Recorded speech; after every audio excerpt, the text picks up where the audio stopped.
Assalamualaikum warahmatullahi wabarakatuh. Kali ini kita akan belajar tentang tanah dan keberlangsungan kehidupan. Apa saja yang akan kita pelajari? Bagian yang dipelajari adalah A. Peran tanah dan organisme tanah bagi kehidupan. Kemudian yang kedua, proses pembentukan tanah, komponen penyusun tanah, dan upaya menjaga kelestarian tanah.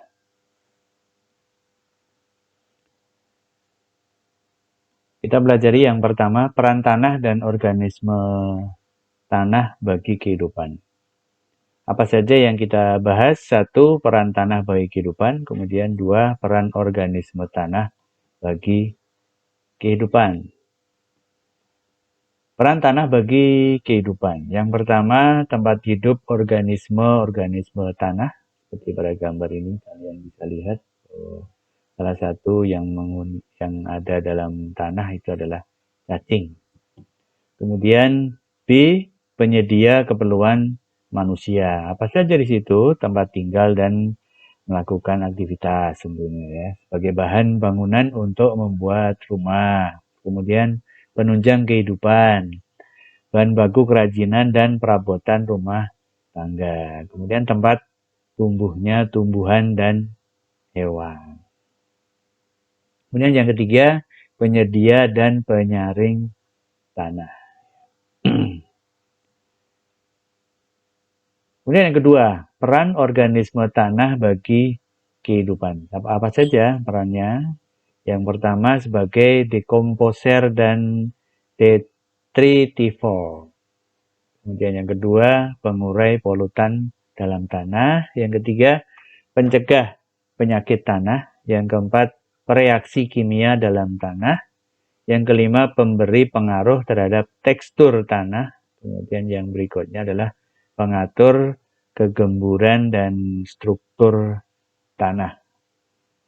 Seperti dalam gambar ini bisa kalian perhatikan. Proses pembentukan tanah, komponen penyusun tanah, dan upaya menjaga kelestarian tanah. Yang kedua. Apa saja proses pembentukan tanah, kemudian lapisan tanah, yang ketiga komponen penyusun tanah, dan berikutnya yang keempat, upaya menjaga kelestarian tanah. Sebelah kiri ini adalah bagian-bagian, nanti akan kita pelajari lebih lanjut. Yang pertama, proses pembentukan tanah. Tanah berasal dari proses pelapukan batuan secara fisik, biologis, dan kimia. Dengan demikian, faktor-faktor yang mempengaruhi proses pelapukan batuan menjadi tanah dapat dibedakan menjadi faktor fisik, faktor biologis, dan faktor kimia. Apa saja faktor fisik? Itu ada iklim dan sinar matahari, ada curah hujan, dan ada angin, seperti pada gambar ini. Kemudian faktor biologis, ada vegetasi tumbuhan lumut, ada mikroorganisme tanah, seperti pada gambar ini juga ya. Kemudian faktor kimia, ada air, ada perubahan kimia. Kemudian yang berikutnya lapisan tanah. Ada lapisan bagian atas, ada lapisan bagian tengah, ya. Ada lapisan bagian bawah, ya. Kemudian ada lapisan batuan induk, ini bebatuan. Lapisan atas itu lapisan ini merupakan lapisan yang terbentuk dari hasil pelapukan batuan dan sisa-sisa makhluk hidup yang telah mati. Kemudian yang lapisan tengah ini merupakan lapisan yang terbentuk dari campuran antara hasil pelapukan batuan dan air. Kemudian lapisan bawah itu lapisan yang merupakan lapisan yang terdiri atas bongkahan-bongkahan batu.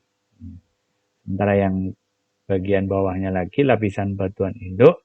Lapisan ini merupakan bebatuan yang padat, keras, dan sulit mengalami perubahan. Terus komponen penyusun tanah.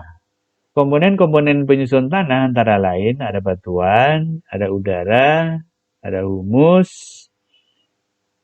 ada air, ya, ada mineral, dan ada komponen organik. Bagaimana kita mengupayakan menjaga kelestarian tanah? Yang poin 4, tentunya menanam pohon-pohon di tanah yang gundul, seperti pada gambar ini. Kemudian menutupi permukaan tanah yang terbuka dengan jerami rumput kering, atau pupuk hijau. Selanjutnya memperbaiki cara pengolahan tanah, mendaur ulang sampah yang sulit diuraikan oleh mikroorganisme, membuat sengkedan pada tanah di lereng pegunungan yang miring, seperti pada gambar ini. Terasering.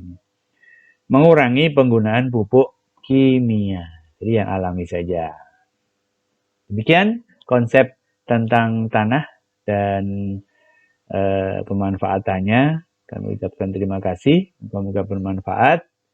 Silahkan adik-adik semuanya bisa melanjutkan konsep tentang tanah ini pada buku LKS dan silahkan dikerjakan latihan-latihan yang ada buku tersebut. Terima kasih. Billahi taufiq wal hidayah. Assalamualaikum warahmatullahi wabarakatuh.